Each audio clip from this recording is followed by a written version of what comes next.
meet the young cooks.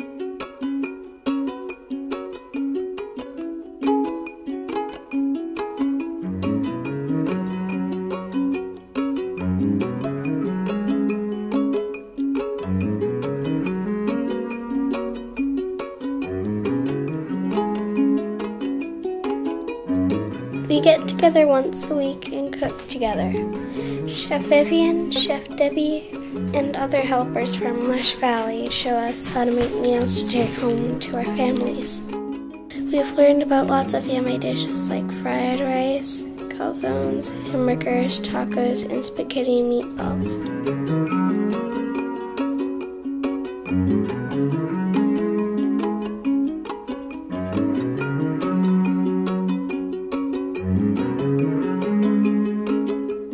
We can tell you our favorite foods.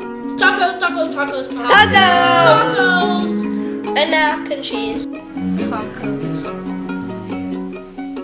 I don't like popcorn, or only caramel popcorn. I like the crispy crunch.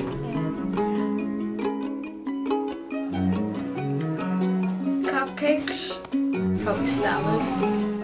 But where does all this food come from, and how does it get here? Do we care about where our foods come from?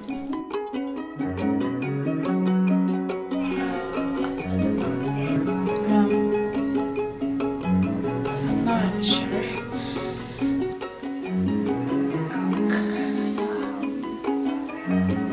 I don't know. Question mark. I do not know. We live in Comox Valley on Vancouver Island. Even though it's too cold to grow most vegetables here in the winter, we could just go to the grocery store and buy everything we need to make a salad. But is it really that simple? Each of these foods might come from a different country and have its own story about how it traveled from the field where it was grown to the grocery store. For example, what is olive oil? David chose to learn about olive oil because he realized that he uses it to make a lot of meals at home. Pancakes for warming up the pan. Eggs for warming up the pan.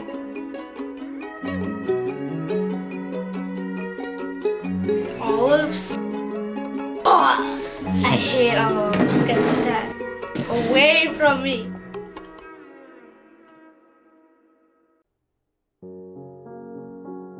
People of Greece were first to crush olives for the oil. They used it for lamp fuel, food, skin health, medicine, and even soap. The oil from olives was so popular that wherever the Greeks traveled, so did their olive oil, and soon olive trees were grown throughout the Mediterranean countries such as Spain, Italy, and Portugal. And once the worldwide travel became easy, olive trees were planted all over the world where the weather was warm enough. Traditionally, the oil was made by crushing the olives with a giant millstone pulled by a donkey and then squeezing out the oil through mats made of hemp or coconut fiber.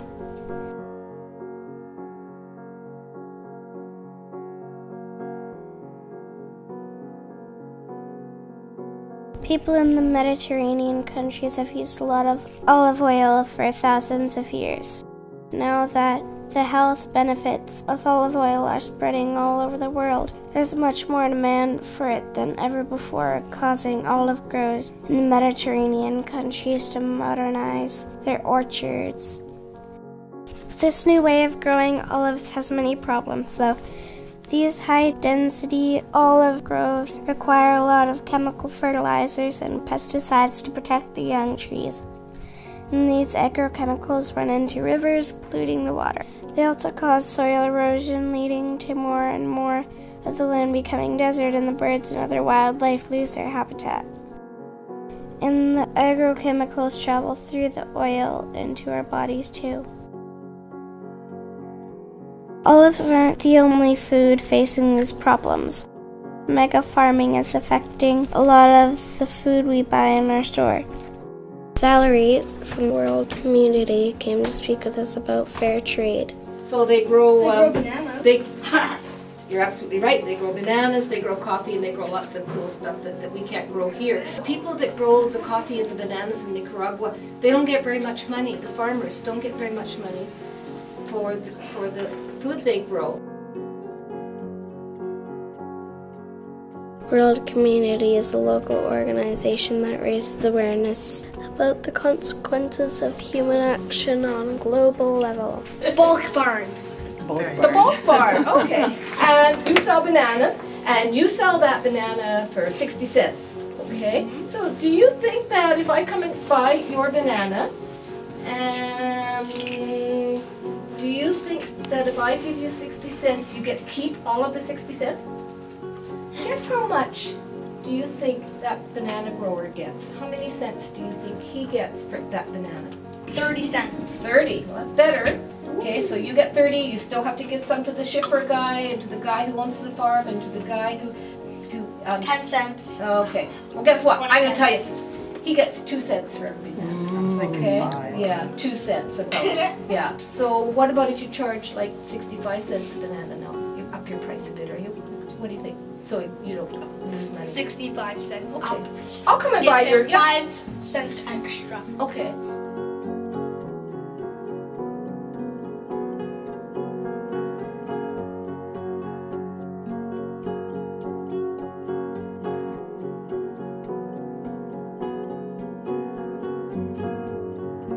Hot chocolate and olive oil.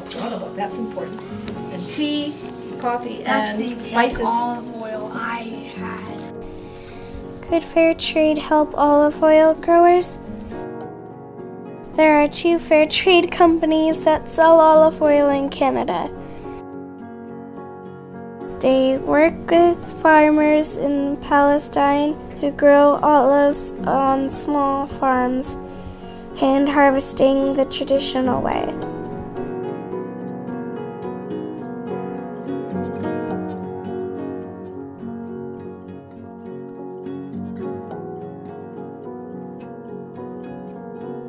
They offer these farmers fair wages for their olives so the farmers can keep their land and their communities healthy.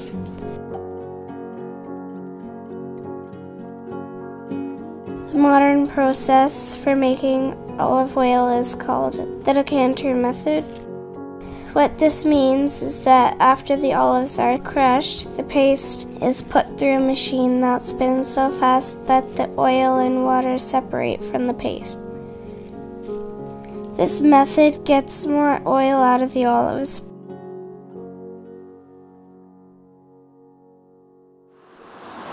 And though we can't grow olives in the Comox Valley due to weather too cold for the olive trees, they can make another kind of oil that is perfect drizzling over salads.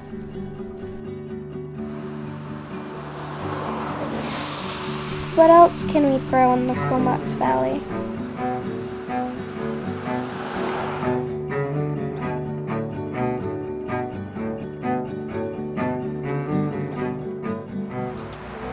Kinds of apples and 2 kinds of pears, cherries, and plums.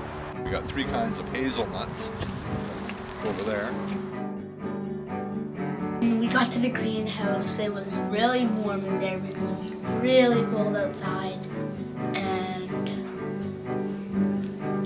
we got to see his chickweed, and he was growing kale, pink kale, and beets. I think carrots and spinach too.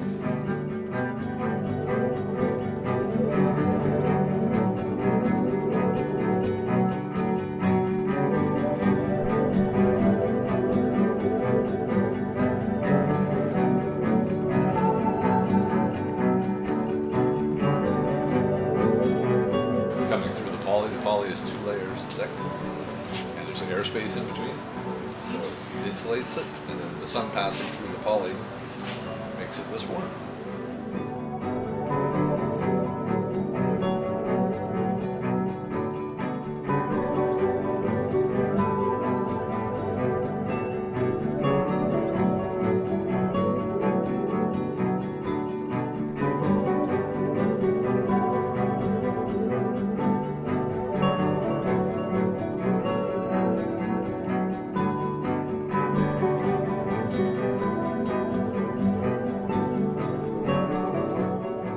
Even though it's winter, we found a lot of locally made food being sold at the farmers market.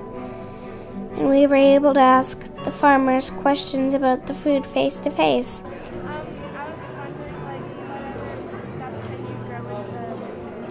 During the winter time? Well, if you actually want to grow things, you have to have a greenhouse. But all of this stuff that you see here, we grew in the fall, and then it stores all winter. So squash, potatoes, dry beans, grains, garlic, rutabagas, all of those things keep really well. Thank you.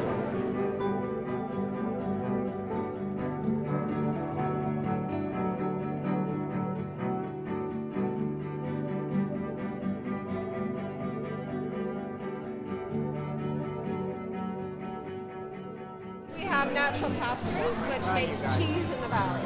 So we can, along with the meat producers that are in the Comox Valley, which there's lots, we have lots of poultry, so chicken and turkey. We have lots of beef producers. We have bison producers. We have fishers at the market. So all of them make it possible for us to shop locally year-round. And it's really important to eat local food, not just for your own health and the health of the planet, but because buying local food supports local farmers. And if we don't have local farmers, then we don't have farmland, then we're not producing food. So it's a very important consumer role, and it's a very important role that farmers play in our community. So there you go.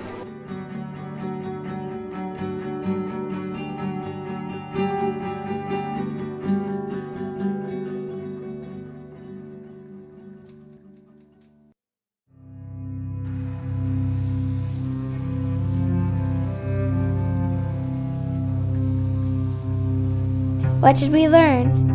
What? Did we learn anything? Like, I got a squash and I was asking the guy what else does he grow in the winter, and he showed me like a whole bunch of stuff what he had out. That everything there is locally made or grown or raised without any added hormones or steroids or anything like that, or antibiotics. And it keeps the animals healthy. Buffalo. I've ever seen buffalo in animal form, and I haven't seen it in food form either. It was kind of weird. Because you can ask like what they use. Do they use any chemicals? Then you know like where your food has been. Because you don't know if like in stores if it's artificial, and they might spray and stuff, like they spray cucumbers sometimes, spray all kinds of chemicals on it. Free pesticides! Please pesticide! The risks are like bugs and stuff, like diseases can be carried from there to here by the fruit. There's like lots of like gas spent into the air, and then we breathe that in, and it's not good for us. It's more healthy stirred by the sun. Eat your vegetables!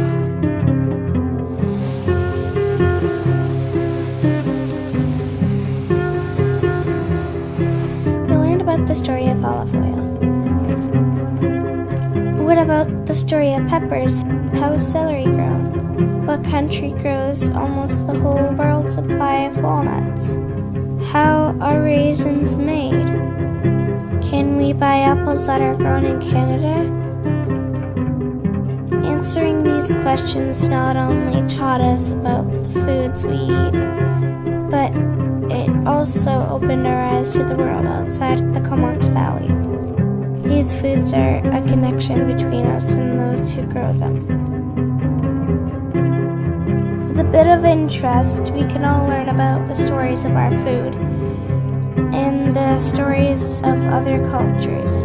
And this learning will help us when we buy our food. Because if we know the stories, then we can decide to choose where our foods come from. That changes the world.